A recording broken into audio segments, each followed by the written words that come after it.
But I, I'm, but we don't go through like this. So, Rachel, do you want to? John Ruskin was there, please turn it off. So maybe we should mute everybody for now, Okay. and then people can unmute themselves as we go. Yeah. Okay. If you can. Yeah. Okay. I think everyone. Yep, good. Thanks, Simon, and welcome everybody. So I'm Rachel Dickinson, and I'm the master, which basically means chair of the Board of Trustees of the Guild of St. George.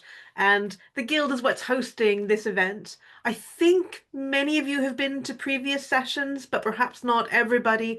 So Simon, is there anything else we wanted to say by way of introduction before I launch in? I think just to say that the session, we usually aim for the session to last between an hour and a half, and we can just make a judgment when we've had enough, as there isn't, if you like, a leading tutor. This is one in a series, monthly, and all the remaining ones will have a tutor. We have a number of guest tutors, as well as Kateri Ewing, taking us through either exercises like today, which are directly from Ruskin's text, or sessions that are inspired by an aspect of what he's talking about and writing about, but all are informal. There's no competition, there's no test. It's very much a chance to have a space, if you like, inspired by Ruskin's invitation. There had been the query last time about a place or a way to share images together a bit. Yes. And I'm not sure whether we've resolved that or... Well, I think the logic would simply be to use that same event page and to simply, I could add at the bottom a gallery and slowly add any images that people want to share. Somebody did share a beautiful image last session, which I haven't posted yet, but as we get a few more, then we can do that, and they can have your name attached if you'd like them, or they can just be session 3 or whatever it is. So very, very happy to receive work you do, happy to share, either anonymously or by name. Good, but I think it would be lovely to have a kind of gallery slowly emerging. So yeah, good. While as an academic, I invariably use what's called Ruskin, the library edition of Ruskin's works, which is a big 39-volume set. And if we're ever sending PDFs out, they're usually derived from that.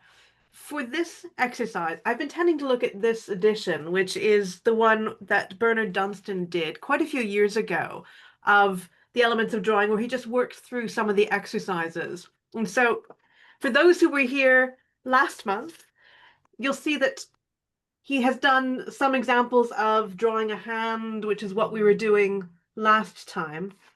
And then the exercise that follows on is one that I've been meaning to do for years and years, in fact. And that's around simply trying to draw a piece of fabric as a bit of dropped cloth. And so that's the one that we're now leading in towards. And before I do the reading of the passage in question, I'm just going to hold up the example of the work that Dunstan did on the basis of trying to sketch a piece of cloth. And so you see it's quite rough, quite simple, but really does capture a sense of a dropped piece of fabric. And I might hold that up again later, because it will be far better than what I do, because as Simon has said, I am not an artist nor an art teacher, although I think virtually everybody else we have lined up to run these sessions is an artist and or an art teacher. So this is a passage then that is inspiring today's session. Ruskin writes, "When you have once got the feeling of the way in which gradation expresses roundness and projection, you may try your strength on anything natural or artificial that happens to take your fancy, provided it be not too complicated in form. I have asked you to draw a stone first, because any irregularities and failures in your shading will be less offensive to you, as being partly characteristic of the rough stone surface, than they would be in a more delicate subject. And you may as well go on drawing rounded stones of different shapes for a little while, till you find you can really shade delicately." You may then take up folds of thick white drapery. A napkin or towel thrown carelessly on the table is as good as anything, and try to express them in the same way, only now you will find that your shades must be wrought with perfect unity and tenderness, or you will lose the flow of the folds. Always remember that a little bit perfected is worth more than many scrawls. Whenever you feel yourself inclined to scrawl, give up work resolutely, and do not go back to it till the next day. Of course, your towel or napkin must be put on something that may be locked up, so that its folds shall not be disturbed till you have finished. If you find that the folds will not look right, get a photograph of a piece of drapery. There are plenty now to be bought, taken from the sculpture of the cathedrals of Rheims, Amiens, and Chartres, which will at once educate your hand and your taste. And copy some piece of that. You will then ascertain what it is that is wanting in your studies from nature, whether more gradation or greater watchfulness of the disposition of the folds. Probably, for some of you, will find yourselves failing painfully in both, for drapery is very difficult to follow in its sweeps. But do not lose courage, for the greater the difficulty, the greater the gain in the effort.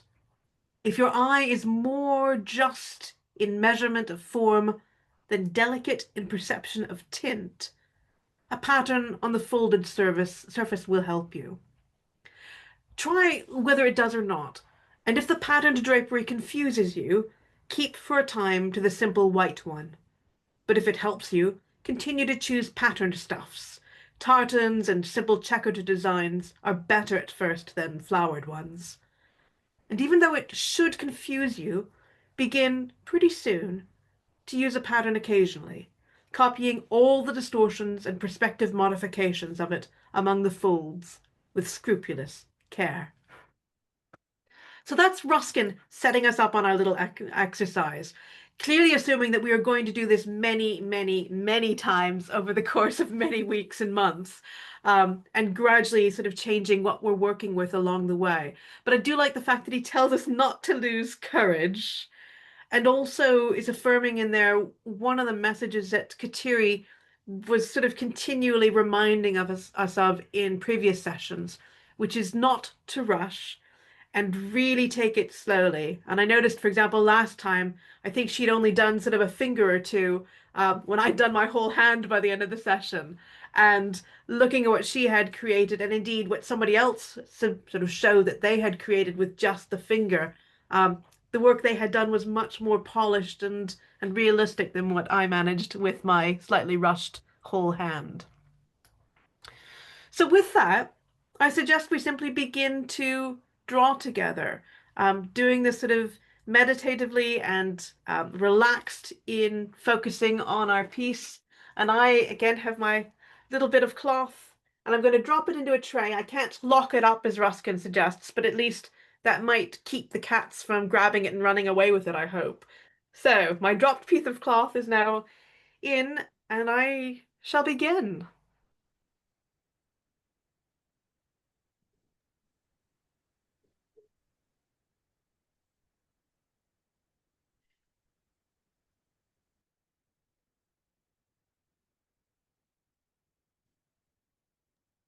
I'm also going to photograph my cloth in case one of the cats do run up and grab it, so at least I've got a record of what it did look like.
And I've just been reminded again of one of the things that Kateri seems to mention most sessions, and that's if you get lost, and I did just get lost, then sort of pause for a moment, find a point that you can ground yourself back onto, and then go out from that again.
Again, in the previous sessions, we were given permission to use an eraser if we need to, and I'm about to make use of my eraser, so.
We've been quietly working on this for several minutes. I did wonder if anybody wants to share a little bit of their strategies. So, are you, so for example, I find myself looking for some of the darkest areas first, and I'm starting there. Whether that's the most sensible approach, I have no idea. And I wonder if others are employing any other strategies in terms of where they're starting from or any top tips they want to offer the rest of the group while we're quietly working. Hello, Rachel. I'm Suzanne. I'm starting similar to yourself. I'm looking at the darker areas. I'm finding it better if I put some idea of the ground that the cloth is on. It sort of makes me feel better. I feel a little bit better. I can sort of see the lines of it and the softness of it. I've chosen a cream cloth, and I don't know if it's more difficult, but because it's cream, it's really delicate. The shading is really, really delicate. So this is really, yeah, lots of patience, just like Ruskin said. And if, sort of like, carry on, do not give up. So yeah, so slowly away, darker areas, and sort of outlining what it's sitting on a little bit, just a bit of shade of where it is. So that's what I'm doing at this moment. Good, thank you, Suzanne. Anybody else taking a slightly different approach that might help shape what others are doing, or are we being fairly consistent then? Helen, you look like you might be reaching for. Yeah. I it goes against my natural grains. All the drawings we've done so far Yeah. have made me think in a different way, because this idea that you don't lay down a structure first, no scaffolding, you work from a point and copy what you see. I find that an incredibly difficult technique with this. Without putting in some light lines of direction, I'm really struggling with applying that approach. Yeah, because I'm finding myself getting lost quite a bit. Yeah. And I had my starting point of a dark bit that I keep going back to and then sort of thinking from there, okay, right, this is where I've reached. But yeah, I'm similarly wishing I could just draw an outline of the whole thing. Go from there. Color it in. Yeah. And where before with the organic things, I felt perfectly comfortable using a light shade, and then you realize actually that's not dark enough, so you shade, I could build it up to get the shape quite quickly. With this, it's becoming quite scrappy because I haven't got that same sense of control, because the darks and the lights are so much more obvious, whereas when you were doing the organic things, they were more subtle. Yeah. Which I guess in theory should make that more difficult, but that's not the way it's panning out. Good. Thank you, Helen. Anybody else want to add anything at this point? Or shall we go quiet again? Any other bits of advice from anyone before we're too far in? Sorry, I was just. Hi, Deirdre. Hello, I'm Deirdre. And I was just grappling with the Zoom technology. Sorry. Yes, I totally agree that without any structures, it's extremely difficult. So I've, well, not exactly cheated, but I've had to do some outlines to kind of give me an idea where to keep going back to. And similarly, it definitely kind of disarms you, taking you away from your usual methodology of drawing or any thoughts of thinking about what the nature of what you're drawing, and actually just leaves you with your pencil. And I don't know, I'm finding it very difficult to concentrate on the actual point that I'm supposed to be drawing. Whereas with your hand, you have a register to go back to each time. Yeah. With this, there's nothing there. And yeah, so it's a bit of a challenge, but we'll keep going for the next while anyway. And I will admit that when I said to Kateri that this is what I thought I'd love to do as a group, she did sort of, in terms of, it's a fairly difficult one. So It's very, thinking I'm not sure that I particularly I'm going to want to show this drawing to anybody. Although I noticed in the Elements of Drawing book, one of the pieces of cloth has got a slight design on it. I think if I was going to choose again, I'd possibly choose something that had a design on it, so that might help to restructure. Yeah. However, we'll carry on. Thanks, Deirdre. Anybody else at this point? In which case, let's go back. Oh, Simon, yep. Well, I'll just add one thing. So I've been falling into all the traps people are talking about. It's like, I want structure, I want outline, I want edge. The cloth, there is no sharp edge. And actually, the most solid things are, of course, the shadows, are, the dark area, which of course isn't, I mean, it is cloth in the sense there is some cloth behind the shadow. But essentially, I'm realizing that I'm now seeing it as a series of structures of empty space, almost. Yes, I agree. And the cloth is this sort of weirdly sort of unformed thing behind those different shades. So yes, a very pleasant nightmare. Thanks, Simon, and thanks, everyone. Right, let's go back to a bit of quiet again.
We've just reached the 1 hour mark for the session. We've not been drawing for quite the hour yet.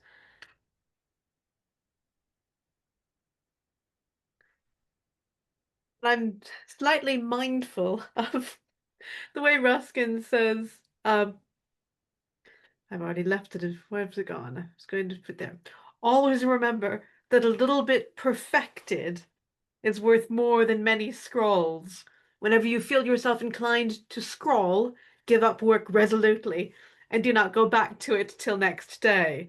And I have to admit, I'm finding myself slightly more inclined to scrawl now than I was a little bit earlier. And rather than gently building up layers, I'm sort of just starting to, well, scrawl. And I don't know whether others are similarly finding that, or whether you're actually just getting drawn in and getting smoother and smoother as you go.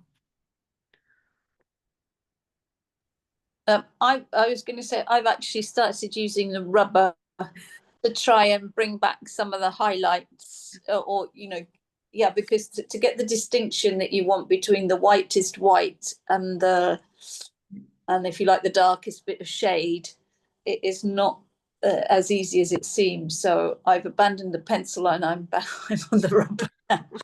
The other thing is, I don't know if anybody else has found this, but I seem to remember that we were told, like, if you squint, because concentrating for a very long time is quite difficult. But if you squint slightly, it does accentuate the darks and the lights, and that should help. Oh, it does. Yeah. It also helps a little bit with you take in less information, and so the information is the more extreme the lights and the darks. So and I find it helps a little bit as well with concentration.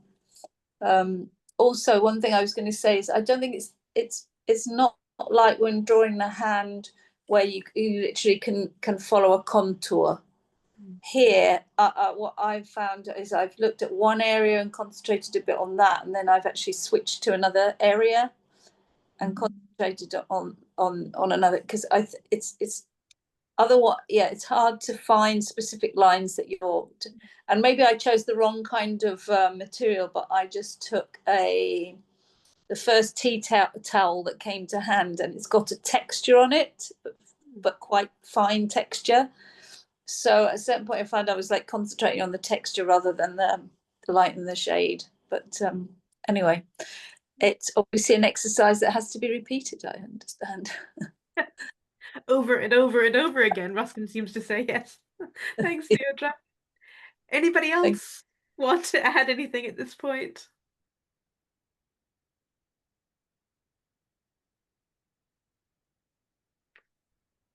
Rachel, I'm going down the same path. I'm squinting, or just sort of squinting to see the darks and the lights. You really need to do that because otherwise it gets lost, especially on just a very plain piece of cloth. No, because they might look like they're all blending together and they're not. So yeah, squinting is really, really good. Brings it all out, gives it the form and the shape. Yes, I'm thinking I should have thought about my lighting before I started as well, because it's going dark here now. And I wasn't planning on that a little over an hour ago when I sort of set up. And yet I fear that if I stand up and turn on the light, I'm going to completely throw off my shadows. So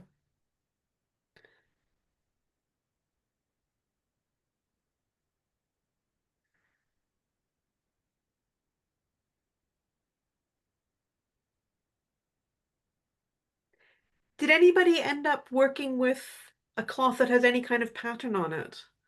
Or did we all go for the plain? We all went plain, yeah. As per Ruskin's initial instructions. And then, yeah, the encouragement to branch out to simple lines later if we find either that would be better, or indeed if it's worse, to try to build the skills by doing it.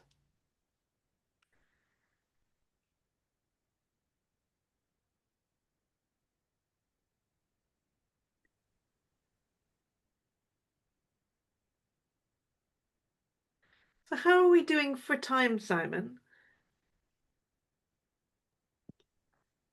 Well, I think,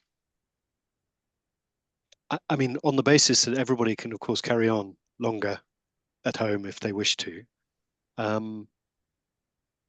was thinking we might, I don't know, continue for 5 or 10 minutes, maybe finish at 1/4 past the hour, something like that. Sounds good. And then, because even if wanted to carry on, you could take a break and then just come back to it for yourself. And if at that point any of us want to try holding our examples up to the camera, we could perhaps try to do a bit of sharing around the room of what Yeah, we've done, with the Yeah. nice element that nobody else can see the piece of cloth, so they can't actually tell how clear or how nearly it's actually stayed to the original. So, exactly. Yes. thanks.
So we've gone back into our reverie, but it's I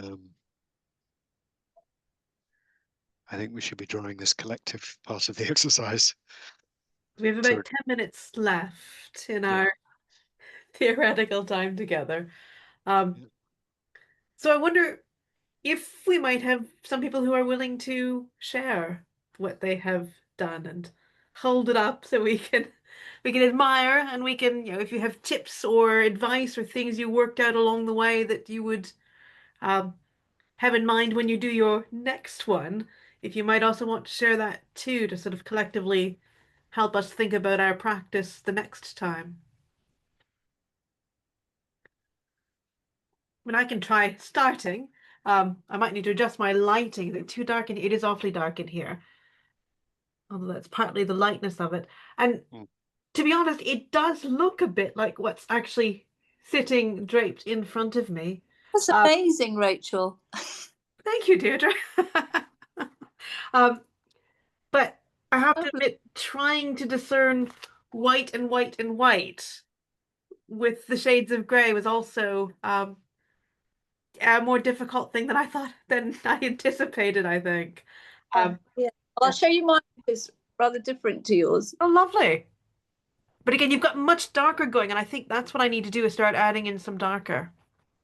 And that's, I mean, mine is just, well, in the actual size of the bit I've drawn is probably about 6 centimeters by 4 centimeters. Okay. I've actually just drawn a tiny little bit. I mean, so that is tiny. So yeah, 6 by 4. Yeah, yeah. I mean, obviously the cloth is much bigger, but I've just focused in on that little bit, which maybe that was a mistake. I don't know. Oh, I see a comment from Diana. I wonder, Diana, do you want to speak, or do you want me to read that out?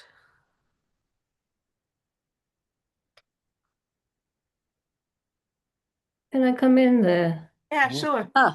Because I can really understand where Diana's coming from. I was beginning to think about exactly the same thing when we were in the last 10 minutes. So I ended up changing my approach totally, looking for the highlights rather than the shadows.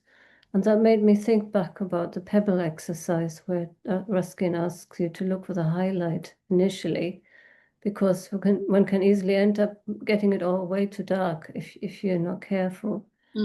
But I mean, I find it incredibly frustrating exercise. It's not my favorite one, I have to say. Anybody else? Diana, you've unmuted yourself. Did you want to? Just what she said. Yeah.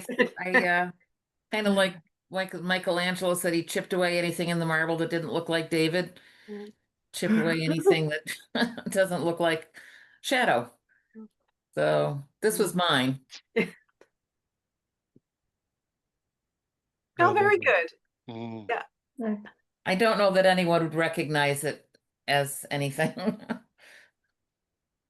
Could you hold it up again, Diana, and speak at the same time, because it doesn't zoom in otherwise? Would you mind showing your drawing once more and talking at the same time? I said I don't think anyone would be able to recognize it for what it is, or was supposed to be. Lovely. It's interesting. They're looking rather a lot like drawings of mountains. When you think of sort of grayscale drawings of mountains. And yeah. So do we need to adjust, Ruskin, and say, if you can draw a piece of cloth, you can draw a mountain? Claire, you were putting your hand up. Well, yeah, because it did look, I don't know whether it looked like a mountain. But I was conscious as well as, you know, in the first couple of exercises that there was an emphasis on not producing a drawing, producing a looking, rather than, and then it's just a real tussle, isn't it? Because you want to try and make a drawing that looks good or aesthetically pleasing in some way. So there's always that, but the point is it's a looking. Anyway, this was my mountain looking. Oh, very good. And again, mountain. So yeah. I think it's just the way the handkerchief fell. Yeah. It had a peak. Yeah. And I think also it's fine. Oh, one thing I thought was amazing. I've never used a propelling pencil before when I've been drawing until I started these sessions, which I don't know. I've got to be 58 without using a propelling pencil to do a drawing. So that's a revelation. But it's still that struggle, I think, to get the full range of tones. It was really demanding to get a full range, and then I found myself sort of going dark too soon. But then I think with that, really trying to look closely at one part, even when I thought it was sort of monotone in one area, when you really look, there's some aspects that you can still bring out. I think that I thought that bit was interesting. I enjoyed doing that. Thank you anyway. Thanks. Good, thanks. Rebecca, you're unmuted now too. Did you want to say anything? Yes, I think mine probably doesn't look much like a mountain. It's less mountainous, and yet yeah, I mean, this is my first time joining these classes and my first sort of introduction to Ruskin's way of working. So I've sort of just started whatever felt natural for me. And also probably the first time I've spent this long on one drawing as well. Like when I started, I didn't think I'd draw the stripes, and then I didn't think I'd draw the texture. But the longer I looked at it, the more I saw, which was really nice. I've really enjoyed this. And that's exactly what Ruskin wants us to do, is to, by looking, seeing more and more, and really coming to grips with it. So thank you. Helen, you're unmuted now too. Yeah, I'm quite happy to share mine. I really struggle looking down on something to draw it. I lose the perspective really quickly, but that's not the purpose of this exercise, I guess. It was also the first time I'd used an eraser, because I couldn't find a kind of consistent approach to what I was trying to do. And then eventually found one. And this bottom piece was me towards the end, just filling in, kind of checking on myself that the shape I'd done here, millimeter by millimeter, matched up with actually the shape of the object, which incredibly it sort of did. But I've done fabric lots and lots of times, but it's the first time I've done it in that approach and found it really hard. Just having that lovely smooth consistency of marks. I struggled with the fight between the little lines on the fabric, the direction of the fabric, the way it kind of swept. So if I were drawing it normally, I'd kind of go with the movement of the fabric. So I've really enjoyed it as an exercise. Really challenging. Thank you. And really interesting what you said about getting the tiny millimeter by millimeter bit in and then checking with the wider sweeps near the end, which does mirror what Ruskin seems to do in a lot of his own drawings as well, is the very detailed and then some of the just much more evocatively put in to give the wider sense. So lovely. Kim, you're unmuted now too. Yeah, I wanted to share mine. I wanted to say that I wasn't very happy for a long time, and I think it took the full hour and a half before I started to feel as if I was actually getting what I wanted to see. Can you raise it just a little bit? Yeah, good, thanks. Is that better? Yeah. And it took an hour and a half before I started to think, oh, actually, I'm enjoying this now. But there's a long way to go. It's enjoyable when you actually start to feel as if the little bits of detail start to make the difference to what you're looking at. Yeah, I think you've actually nailed it there in terms of where the enjoyment began. I have to admit, even at the 1 hour mark, I was getting pretty fed up with it, and then sort of got caught up again as it took shape. So lovely. Suzanne, you're unmuted. Did you want to add anything? I'm not terribly happy with what I've done, but there again, as we came to the end of it, it started to sort of have a little bit of form. Yeah, but I'm going to carry on with this. I really will. But it has a little bit of form, but it's not there yet at all. So I won't show you at the moment. Oh, I can do. Oh, shall I? Shall I just show you? Yeah. Yeah. It's just a sort of like a where do I put? Yeah. That's it. Yeah. Oh, just a bit higher. Good. Thanks. So it's just sort of getting there, but it's very, very difficult. I'm finding it difficult, and I am starting to use the rubber a little bit, and I also need a thinner rubber to get the highlights. But yeah, I've enjoyed it. I really have enjoyed it because it's made me concentrate, and it's also made me leave the world behind, concentrated. It's me time, and I think it's wonderful. So thank you so much. I will carry on with this. I'm not going to move the cloth. I say I'm not going to move it. And it's also quite difficult because it has got a pattern on somewhere, some flowers, but I think I'll ignore that bit. But I think I would need to have, I don't know, another 2-3 hours on this before I felt like I was getting somewhere. So overall, yes, I've enjoyed it very much. And thank you.